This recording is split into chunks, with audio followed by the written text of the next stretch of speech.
하나님 말씀에는 축복의 말씀이 있고 또한 하나님의 저주의 말씀이 있는 것 여러분 아시죠? 특별히 구약성경 신명기 28장을 보면은 거기에는 하나님의 말씀을 듣고 순종하게 되면 받게 되는 복이 무엇인지, 하나님의 축복이 무엇인지 14절 말씀까지 순종하는 자에게 하나님 주시는 축복의 내용이 쭉 나오고 있습니다. 바로 그 다음부터는 불순종하게 되면 하나님으로부터 받게 되는 저주와 환난의 내용이 쭉 15절부터 나오는 것을 보게 됩니다. 신명기 28장이 순종하면 축복이고 불순종하면 저주라고 하는 것을 정확하게 우리에게 보여줍니다. 오늘 말씀 보면 아브라함 때에 일어났던 흉년이 있었던 것처럼 이삭의 때에도 큰 흉년이 일어났다, 이렇게 우리에게 말해줍니다. 그 흉년이 일어나게 되면 어떻습니까? 살아남아야 되지 않습니까? 그렇다면 흉년이 덜한 곳, 그나마 피하면 목숨을 건질 수 있는 곳으로 옮겨가야 합니다. 근데 그 유일한 장소가 어디입니까? 바로 애굽입니다. 나일강이 있기 때문에 그곳에 가면은 그래도 굶어 죽지 않는다라고 하는 거지요. 아마도 이삭도 그런 마음을 가진 것 같습니다. 그런데 하나님이 이삭에게 나타나셔서 뭐라고 말씀하십니까? 애굽으로 가지 말고 하나님께서 말씀해 주시는 그 땅에서 살아가라, 이렇게 말씀하세요.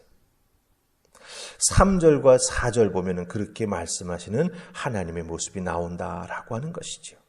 하나님이 말씀하시는 땅에 거하여 가뭄을 이겨내면 내 아버지 아브라함에게 약속해 주셨던 그 모든 약속, 그것을 이삭 너에게 이루어 주리라 라고 말씀하세요.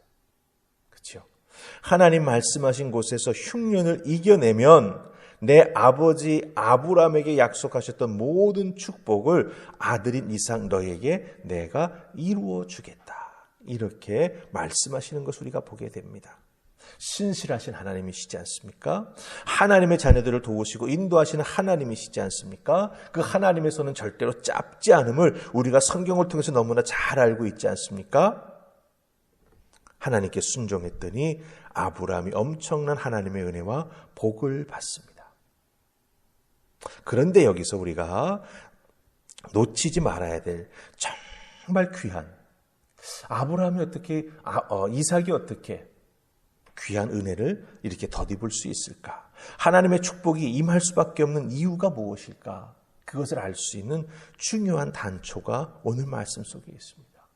아브라함과 이삭 사이에 그 축복이 연결돼서 계속해서 아들 되는 이삭에게 임할 수밖에 없는 연결고리가 있게 된다라고 하는 거 우리가 발견합니다. 그 연결고리가 어디에 나옵니까? 우리 5절 말씀 보십시다. 부모된 우리들이 이 부분을 잘 마음속에 담고 있어야 됩니다. 5절 말씀 같이 읽습니다. 자, 시작. 이는 아브라함이 내 말을 순종하고 내 명령과 내 계명과 내 율례와 내 법도를 지켰음이라 하시니라. 아멘. 자, 우리가 읽었습니다. 5절을. 4절까지 나오는 하나님께서 이삭에게 말씀해 주시는 그 모든 축복은 누구 때문이다? 아브라함 때문이다라고 하는 거예요. 그래서 5절을 시작할 때 이해라고 하는 단어로 시작하고 있습니다. 하나님이 이삭을 위해서 가뭄에 머물 수 있는 땅을 말씀해 주시고 그곳에서 가뭄을 이겨나가게 될 때 복 주실 것을 약속하셨습니다. 그 약속을 하신 이유가 무엇이냐? 바로 아버지 아브라함 때문이라고 하는 거죠. 그것을 정확하게 보여주는 단어가 뭐냐? 바로 5절 제일 앞에 나오는 이는이라고 하는 단어예요. 이 이는이라고 하는 단어는 문법적으로 보면 접속사입니다. 하지만 이 이는이라고 하는 표현은 앞에서 말한 축복의 모든 내용이 이는이라고 하는 전치사 뒤에 나오는 누구 때문에 이것이 그대로 이루어지게 된다라고 하는 것을 알려주고 우리에게 보여주고 설명해주고 있다라고 하는 거예요. 삶에 흉년이 찾아온다라고 하는 건 얼마나 어렵고 큰 일입니까? 단순히 먹을 것만이 떨어지는 게 아니죠. 생명이 어렵고 힘들 수도 있다라고 하는 거예요. 가정이 무너질 수도 있다라고 하는 거죠. 그런데 그 가정, 그 생명, 그 자녀들을 하나님이 책임져 주시겠다고 말씀하십니다. 무엇 때문에? 바로 아버지 아브라함이 하나님 앞에 보여주었고 순종했던 신실한 믿음과 삶 때문에 하나님께서 이삭을 붙잡아 주시고 지켜주시고 축복해 주시겠다라고 말씀하시는 거예요. 자, 그렇다고 한다면 여러분들, 오늘 5절 말씀은 우리가 깊이 묵상하면서 적용해야 될 부분이 분명히 있습니다. 무엇입니까? 부모된 우리들은 우리 자식이 복받기를 간절히 원합니다. 그렇지 않습니까? 아브라함처럼 하나님을 믿고 순종하는 삶을 살아야 우리들의 자녀들이 복받는다라고 하는 것을 오늘 말씀 우리에게 분명히 보여줍니다. 믿음의 삶 분명하게 살아가야 된다라고 하는 거죠. 부모인 내가 엉터리로 믿는데 자식이 복받는다? 이건 성경의 가르침이 아닙니다.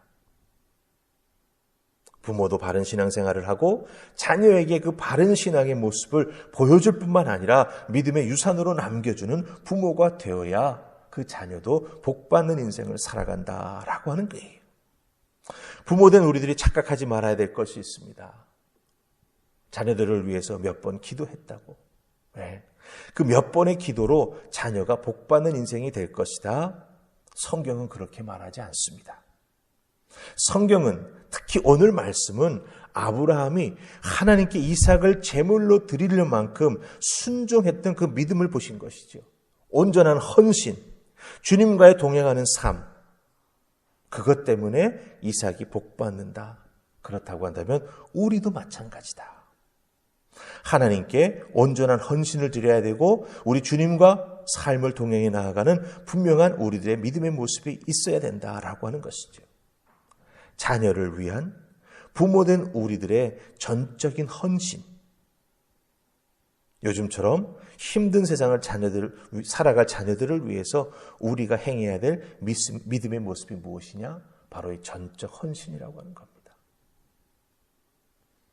부모가 그런 믿음의 모습으로 살아가야 하고 또한 남겨줘야 될 믿음의 유산이 된다라고 하는 것이죠.